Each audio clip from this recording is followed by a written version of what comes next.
এসেছি সুবীর কুমার বিশ্বাস তোমাদের মাঝে। আমি গতকালই ফেসবুকে দিয়ে দিয়েছিলাম যে তোমাদের মাঝে তৃতীয় শ্রেণীর বন্ধুদের নিয়ে আজকে বাংলাদেশ ও বিশ্ব পরিচয় বিষয় নিয়ে থাকবো। তো সবাইকে স্বাগতম। ভালো আছো সবাই? এই করোনার সময় ভালো থাকতে হবে, যেখানে থাকো যেভাবে থাকো স্বাস্থ্য সুরক্ষিত থেকে ভালো থাকতে হবে। আচ্ছা বন্ধুরা, আমরা পাঠে যাওয়ার আগে আমরা একটা মজার জিনিস দেখতে চাই। তোমরা রাজি তো? আচ্ছা দেখো একটু, আমরা এই হোয়াইট বোর্ডে একটা গোল দিলাম। কি দিলাম? একটা গোল দিলাম। এই গোল দ্বারা অসংখ্য ছবি তুমি সহজেই আঁকতে পারো। শুধু একটা গোল দ্বারাই অসংখ্য ছবি তুমি আঁকতে পারো। একটু দেখো, আমি এই গোলটাকে যদি দুটো চোখ দিই, চোখ দিলাম, নাক দিলাম, গাল দিলাম,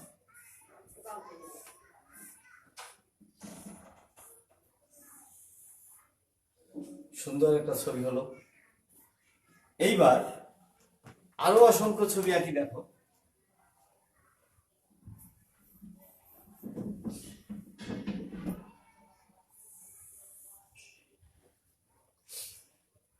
দিলাম একটা বোটা, একটা পেয়ারা হয়ে গেল। আবার একটা গোল দিলাম, বোটা। যদি এইখানে আমরা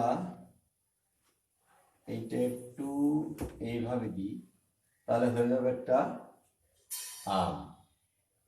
আবার দেখো, গোল দেওয়ার পরে এইখানে দিলাম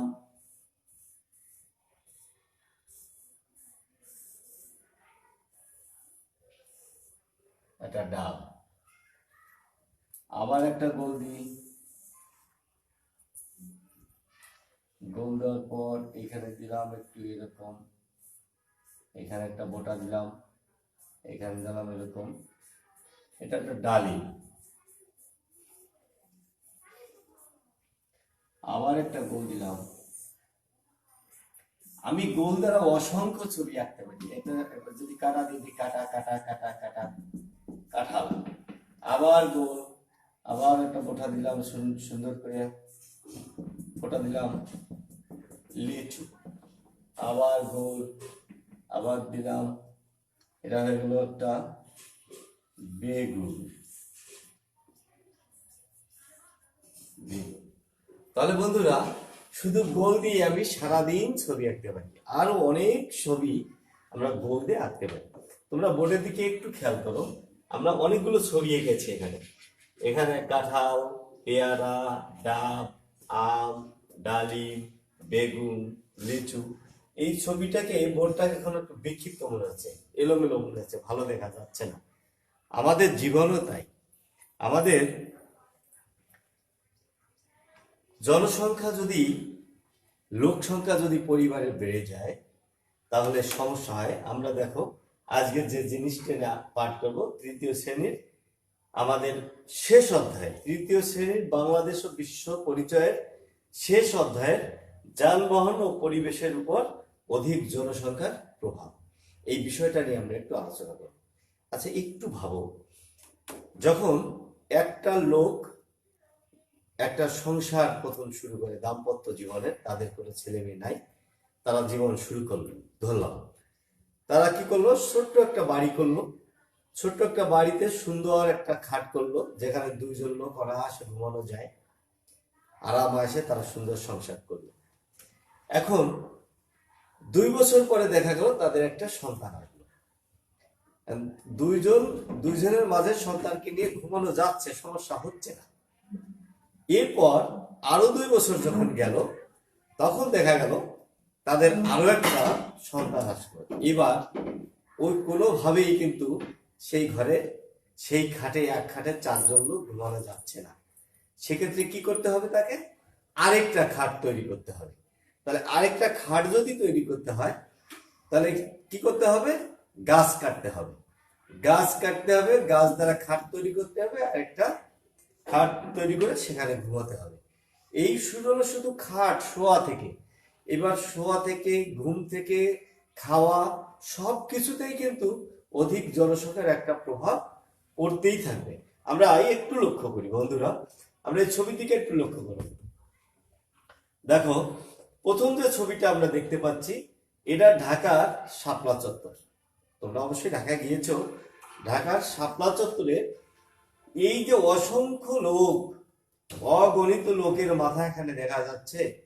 এত লোক, যানবাহন, গাড়ি ঘোড়া, মানুষ, যাতায়াতের সমস্যা, গাড়ি চলাচলের সমস্যা, যানজট, বিরাট সমস্যা।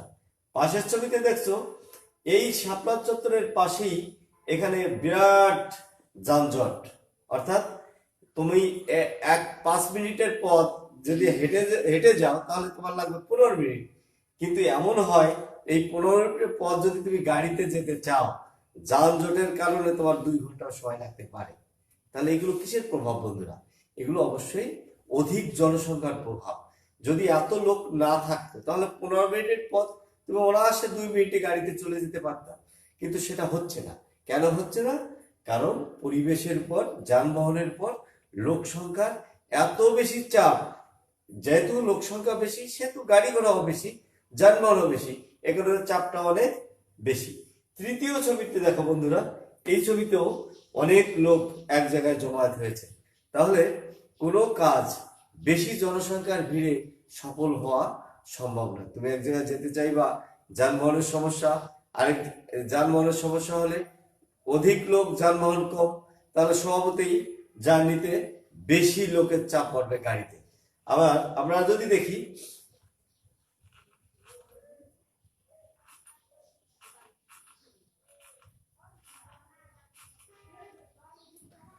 দেখো আমাদের দেশে যে জনসংখ্যা আছে বন্ধুরা, অনেক, আমাদের দেশটা ছোট, বাংলাদেশের আয়তন কিন্তু ছোট, কিন্তু এই ছোট দেশে এত বেশি লোক সংখ্যা, এই লোক সংখ্যা অনুপাতে গাড়ি নেই, লোক সংখ্যা অনুপাতে যানবাহন নাই।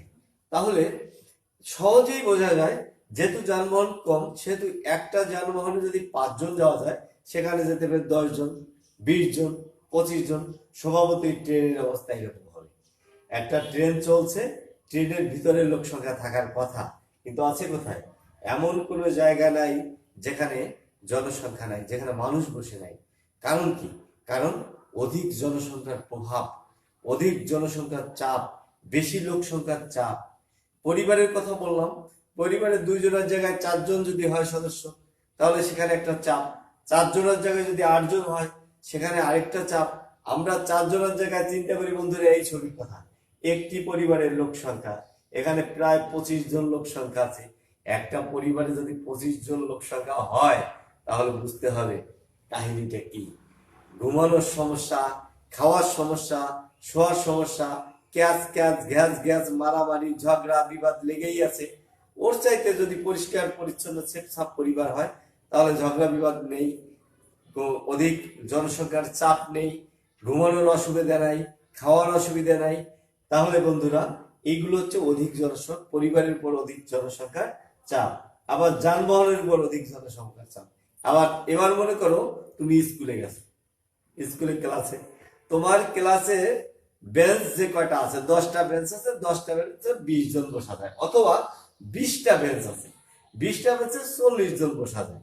এবং এই 40 জন প্রতিদিন যদি স্কুলে আসে, তাহলে তোমার বসার কোনো সমস্যা নাই, লেখাপড়ার কোনো সমস্যা নাই, সুন্দর বসে তুমি লেখাপড়া করতে পারবে। কিন্তু বন্ধুরা, এবার 40 জনের জায়গায় যদি 80 জন হয়, এই ক্ষেত্রে তোমার বেঞ্চ কয়টা?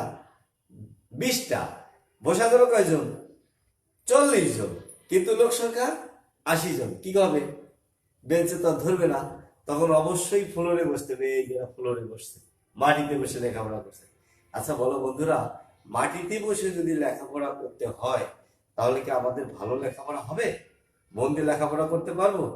এই ঝগড়া লেগে যাবে, এই তুমি মাটিতে বসছো, আমি বেঞ্চে বসছি, এই তুই মাটিতে বসে, এই নিয়ে ঝগড়া বিবাদ রাখতেই থাকবে। আবার যদি এই 80 জন লোকের বসার ব্যবস্থা করতে হয়, তাহলে কি করতে হবে? গাছ কাটতে হবে, পরিবেশ ধ্বংস করতে হবে।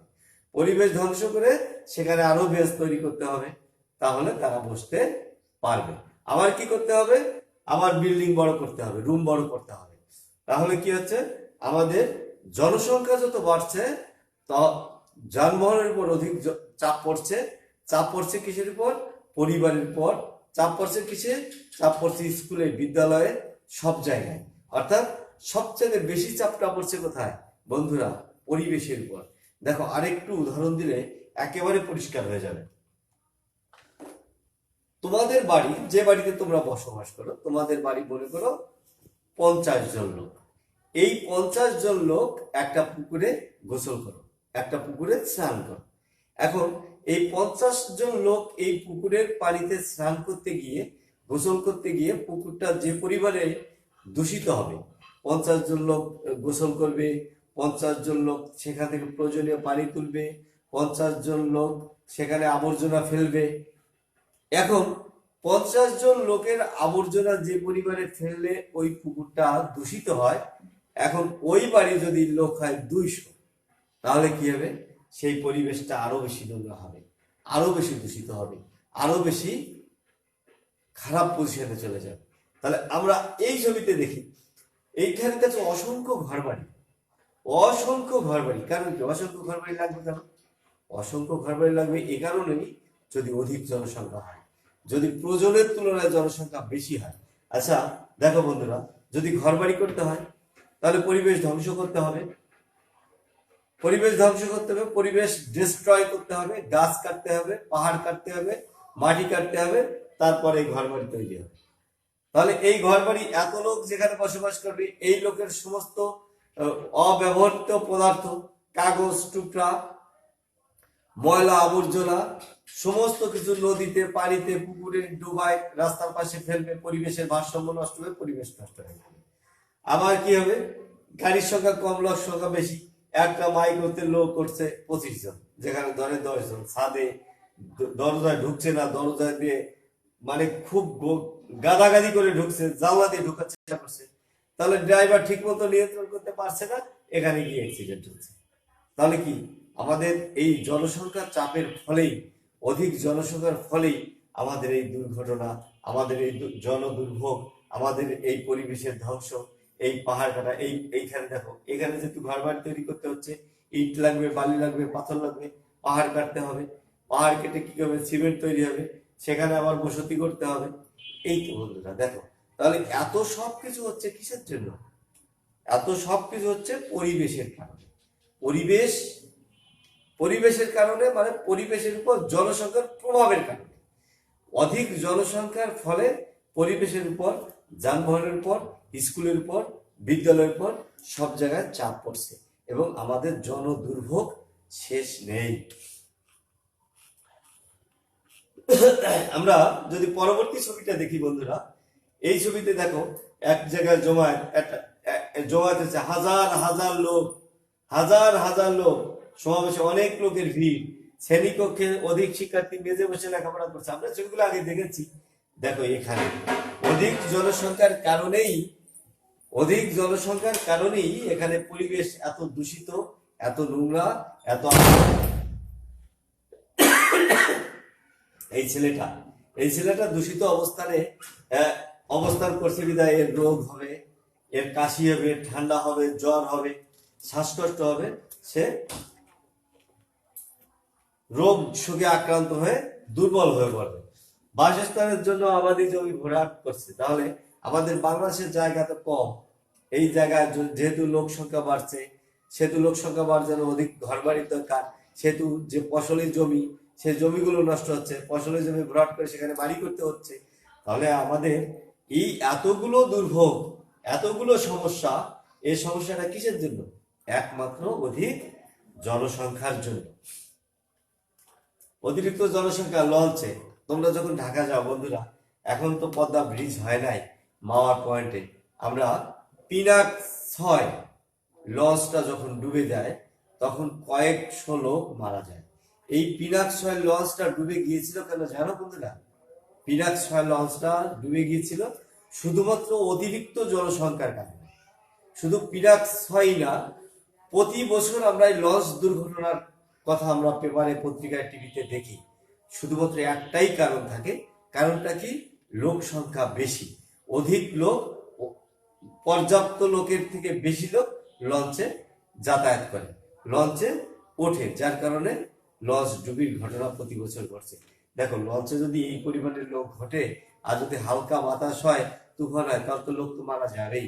কিন্তু লোক সংখ্যার চাপ যদি কম হতো তাহলে তো লঞ্চের অধিক জনসংখ্যার চাপ হতো না। আবার দেখো, ট্রেনে চলছে, ট্রেনের কথা আগেই বললাম। এখানে চলছে নৌকায় বন্ধুরা, নৌকায়, একটা নৌকায় যদি এত লোক হয় তাহলে নৌকা ডুবলে হবে না, নৌকায় দুর্ঘটনা ঘটবে, জানমালের ক্ষতি হবে। তাহলে কি হবে বন্ধুরা, আমাদের জনসংখ্যা নিয়ন্ত্রণ রাখতে হবে। আমাদের যে পর্যাপ্ত জায়গা যেহেতু নেই, জায়গা যেহেতু সীমিত, সেহেতু জনসংখ্যা ও নিয়ন্ত্রণে রেখে আমাদের এই জনদুর্ভোগ কমাতে হবে। জনসংখ্যা কমানোর ফলে তাহলে যানবাহনের উপর চাপ কমবে, পরিবেশের উপর চাপ কমবে। আমরা আরেকটা ছবি দেখি। অত্যাধিক জনসংখ্যার কারণে ময়লা আবর্জনা বেশি হয়, এর ফলে পরিবেশ দূষিত হয়। তাছাড়াও বিদ্যালয়ে শিক্ষার্থীর সংখ্যা অধিক হয়, গাছতলায় বসিয়ে পাঠদান করানো হচ্ছে। এই ছবিটা যদি দেখি তাহলে গা ঘিন ঘিন করে ওঠে, ঠিক না? শুধু ময়লা ময়লা, আবর্জনা আবর্জনা আর আবর্জনা। অর্থাৎ কি, ঢাকায় তুমি যদি যাও দেখবে ঢাকার একটু ফাঁকা জায়গা হলে ময়লা আবর্জনা সেখানে পেটের নাড়ি গুলো বের হয়ে আসবে। এগুলো কিসের কারণে? অধিক জনসংখ্যার কারণে। যেহেতু লোক সংখ্যা বেশি, ময়লা আবর্জনাও বেশি। এখানে আমরা আগেই বলেছি, রেলের উপর চাপ, গাড়ির উপর চাপ, লঞ্চের উপর চাপ, ট্রেনের উপরে চাপ, সব জায়গায় অধিক জনসংখ্যার কারণে চাপটা বেশি। তাহলে বন্ধুরা, আমরা এই যে ছবিগুলো দেখলাম, তুমি তোমার স্কুলে গিয়ে একটু ভাবো, তোমার স্কুলে মনে করো 40 জন স্টুডেন্ট আছে, কিন্তু আমি যে স্কুলে আছি সেই স্কুলে আছে 462 জন স্টুডেন্ট। আরো অনেক স্কুল আছে যেখানে 1000, 1500 স্টুডেন্টও আছে। সেখানে যে 40 জন স্কুল যে পরিচ্ছন্ন পরিবেশে শিক্ষা নিতে পারবে, কিন্তু যেখানে 1000-এর বেশি স্টুডেন্ট আছে সেখানে কি সেইভাবে সেই পরিচ্ছন্ন পরিবেশে পাঠ নেওয়া সম্ভব নয়। যেহেতু স্কুলে সম্ভব নয়, সেহেতু পরিবারেরও সম্ভব নয়। পরিবারের জনসংখ্যা যখন বেশি হবে তখন খাদ্যের উপর চাপ পড়বে, তার খাদ্যের উপর চাপ পড়লে তারপরে আমাদের বাসস্থানের উপর চাপ পড়বে, অধিক ঘর বাড়ি তৈরি করতে হবে, গাছপালা কাটতে হবে, পরিবেশের ধ্বংস হবে, পরিবেশ নষ্ট হবে। এভাবে দেখা গেছে শুধু জনসংখ্যার প্রভাবের কারণেই আমাদের জনজীবনের ক্ষতি হচ্ছে, আমাদের জনসংখ্যার উপরে চাপ পড়ছে, আমাদের যানবাহনের উপর চাপ পড়ছে। অতি মাত্রায় দুর্ঘটনা কবলিত হচ্ছে মানুষ, তাতে জানমালের অনেক ক্ষতি হচ্ছে। সেক্ষেত্রে আমাদের উচিত জনসংখ্যা নিয়ন্ত্রণ রাখা। শুধু জনসংখ্যা নিয়ন্ত্রণ রেখেই আমরা অনেকগুলো সমস্যার সমাধান করতে পারি। আমাদের পরিবেশ হবে পরিচ্ছন্ন, পরিবেশ হবে সুন্দর, স্বাভাবিক, যেটা আমরা চাই, প্রত্যাশিত পরিবার।